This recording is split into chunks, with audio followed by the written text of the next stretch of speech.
51 সতীপীঠ দেবী যোগাদ্দার পুজো আগে নরবলি ছাড়া হতো না। পুজোয় লাগতো নররক্ত। ক্রমে পালা পড়ে এক ব্রাহ্মণের ছেলের।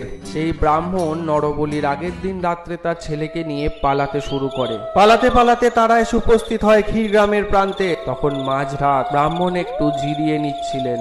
হঠাৎ দেখে সামনে এক বুড়ি এসে হাজির হয়ে বলছেন, কোথায় পালাও? তখন ব্রাহ্মণ বলে, আমাদের ক্ষীরগ্রামের অধিষ্ঠাত্রী দেবী মা যোগাদ্দা রাক্ষসী দেবী, ও আমার ছেলের রক্ত চেয়েছে। আমার ছেলেকে বলি দিতে হবে, তাই তার প্রাণ বাঁচাতে আমি পালাচ্ছি। তখন বুড়ি বলে, তুই ফিরে যা, কাল থেকে নরবলি বন্ধ। তখন ব্রাহ্মণ বলে, কে তুমি মা? তোমার কথায় আমি কেন গ্রামে ফিরে যাব? আমার ছেলেকে মৃত্যুর মুখে ঠেলে দেব। তখন সেই বুড়ি বলে, যার ভয়ে পালাও তুমি, সেই মা যোগাদ্দা আমি। আজ থেকে নরবলি বন্ধ।